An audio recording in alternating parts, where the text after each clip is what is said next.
যারা আজকে ইসলামী ছাত্র শিবির করে কিংবা জামাতে ইসলামী যারা তরুণ কর্মী, তারা তো 71 সালে জন্মই নেয় নাই, তো কাজেই তারা তো আর যুদ্ধাপরাধ করে না। কিন্তু যুদ্ধাপরাধী হিসেবে একজন চিহ্নিত ব্যক্তি কি করে নির্দোষ হিসেবে ঘোষিত হয়, সেটা আমাদের প্রশ্ন, এবং এই প্রশ্ন আমাদের থাকবেই সবসময়। সরকারেরও সমর্থন থেকে মনে হচ্ছে যে তাকে নির্দোষ ঘোষণা করাই ছিল লোক। 95 সালে আওয়ামী লীগ জামাত ইসলাম একসাথে আন্দোলন করেছে বিএনপি।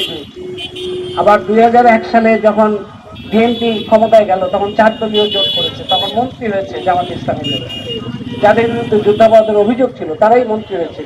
এবং আজকে বর্তমান পরিস্থিতিতে, পরিবর্তিত পরিস্থিতিতে তাদের মনে হয়েছে যে তারাই এখন ক্ষমতাধর, তাদের হাতেই ক্ষমতা, এবং সেটাই অন্তর্বর্তী সরকারের যে ভূমিকা, সেই ভূমিকার কারণেও তাদের এই ধারণা তৈরি হচ্ছে। এখন মেয়েদেরকে টার্গেট করে আক্রমণ করলে, লাথি মারলে, কিংবা তাদের বিরুদ্ধে কুৎসা রটনা করলে, কিংবা কলেজ শিক্ষক, নারী কলেজ শিক্ষক তার উপরে হয়রানি চালালে, কিংবা বিভিন্ন জায়গায় নারী বিদ্বেষী তৎপরতা চালালেও সরকারের কোনো ভূমিকা আমরা দেখি না। এবং সেগুলি যারা চালায় তাদের মধ্যে একটা চিন্তার ঐক্য আছে, মতাদর্শিক ঐক্য আছে। তারা চায় না যে একটা দেশের মানুষ একটা সৃজনশীলতার মধ্যে থাকুক, লিঙ্গীয় বৈষম্য, জাতিগত বৈষম্য, ধর্মীয় বৈষম্যের বাইরে একটা বৈষম্যহীন দেশের দিকে যাত্রা করে। এটা তাদের রাজনীতি বা মতাদর্শের মধ্যে পড়ে।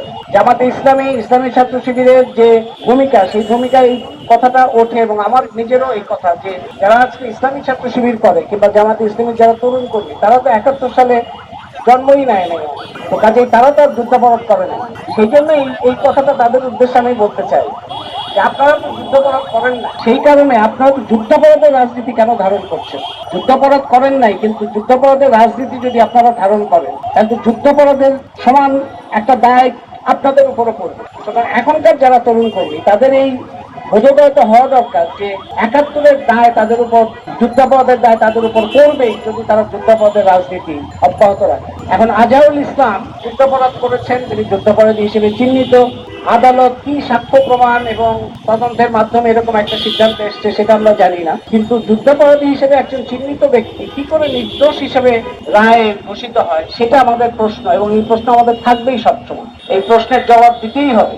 প্রশ্নের যারাই সংশ্লিষ্ট তাদেরকে এই প্রশ্নের জবাব দিতে হবে যে চিহ্নিত একজন যুদ্ধাপরাধী নির্দোষ হিসেবে কি করে ঘোষিত হয়। হতে পারে যেমন মৃত্যুদণ্ড, তার বিরুদ্ধে আগে যে মামলা হয়েছিল আওয়ামী লীগ আমলে, সেটার মধ্যে সমস্যা আছে, এটা আমরা শুনেছি, এবং সেটা নিয়ে তখনও আমরা কথা বলেছি। তো সেই ত্রুটি সংশোধন এই আদালত করতে পারত। আমি নিজে মৃত্যুদণ্ড বিরোধী, মৃত্যুদণ্ড তারা খারিজ করতে পারত, তাকে জেল দিতে পারত, কিন্তু যুদ্ধাপরাধী এটা তো আইনের মাধ্যমে এটা প্রতিষ্ঠিত সত্য, এইটাকে তো খারিজ করা যাবে না। কিন্তু আদালতের ভূমিকা দেখে মনে হচ্ছে, কিংবা সরকারেরও সমর্থন দেখে মনে হচ্ছে যে তাকে নির্দোষ ঘোষণা করাই ছিল লক্ষ্য। তাকে যুদ্ধাপরাধীর অপরাধে তিনি যে অপরাধী, সেই স্বীকৃতিটা আদালতের রায়ের মধ্যে থাকা উচিত ছিল।